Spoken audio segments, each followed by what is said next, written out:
இந்து மதம் இங்க இருக்க வரைக்கும் ஒரு அரை அடி சாமி சிலை இந்தியாவில் இருக்க வரைக்கும் இங்க கம்யூனிஸ்ட் வராது. உண்மையான தமிழனாக இருந்தால் இந்து மதத்தை விட்டு உடனடியாக வெளியேறுங்கள். இந்து மதத்தை விட்டு உடனடியாக வெளியேறுங்கள். 100 வருஷ கோயில் இடிச்சிருக்கேன். இதே டிஆர் பாலு. சரஸ்வதி கோயில், லட்சுமி கோயில், இன்னொரு கோயில் என்ன? சரஸ்வதி, லட்சுமி, இன்னொரு கடவுள் பார்வதி கோயில். இந்த 3 கோயில நான் தான் இடிச்சேன். கடவுளுக்கு எதிரா இங்க ஒரு உண்டியல் இருக்கா? ஆமா. அதுக்கு எதுக்கு ஸ்டெண்ட் வச்சுட்டு ஒரு காவலாளி நிற்கிறான்? கோயில் வாசலில் வாக்கு சேகரித்த ஸ்டாலின் நெற்றியில் குங்குமம் வைக்கப்பட்டது. இதனை அவர் உடனடியாக அழித்துவிட்டதால் அங்கு சிறிது நேரம் பரபரப்பு நிலவியது. சதானத்தை விதையிருப்போம். ஒருத்தர் இருந்ததாகவோ, அவர் இன்ஜினியரிங் படித்ததாகவோ, அவர் ஒரு பிரிட்ஜ் கட்டியதாகவோ சரித்திரம் இல்லை. புரோகிதர் சில மந்திரங்களை எல்லாம் எடுத்து சொல்லுவார். ஆனால் அதனுடைய உள் அர்த்தத்தை கொஞ்சம் நினைச்சு பாத்தீங்கன்னா அவ்வளவு கேவலமான வகையிலே அந்த மந்திரங்கள் இருக்கும். கொசு, டெங்கு காய்ச்சல், மலேரியா, கொரோனா இதையெல்லாம் நம்ம எதிர்க்க கூடாது, ஒழித்து கட்ட வேண்டும். அப்படிதான் இந்த சனாதனம்.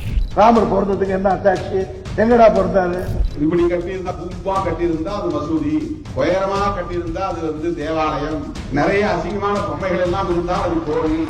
ராமர் தடவியதால் அணிலுக்கு 3 கோடு இருக்கிறது என்று சொன்னால் சீதைக்கு எங்கேயுமே கோடு இல்லையே, ஒருவேளை அவர் சீதையை தடவவில்லையோ என்கின்ற ஒரு சந்தேகம் இருக்கிறது. இந்துவாக இருக்கிற வரை சூத்திரன், சூத்திரனாக இருக்கிற வரை நான் நீ விபச்சாரியின் மகன். எத்தனை பேர் விபச்சாரி மகனாக இருக்க விரும்புகிறீர்கள்? ராமனின் செருப்பு தான் 14 காலம் தேசத்தை ஆண்டதாக அவர்களின் புராணம் சொல்லுகிறது. செருப்பிலே சாணி முக்கிய அடிக்கக்கூடிய அடி தினம் தினம் அவர்கள் மீது விழ வேண்டும்.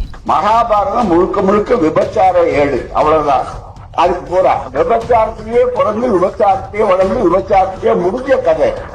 ராமன் குடியார ராமன், விபச்சார சீதை. ஒரு விலை மாதவியின் வீட்டுக்கு ஒருத்தன் போறான். போகும்போது அங்க அந்த அம்மா கேக்குது, நீ பார்த்து நீங்க சைவமா வைணவமா அப்படின்னு கேக்குது. அவனுக்கு ஒண்ணும் புரியல. இல்ல சைவம்னா படுத்துக்கிறது,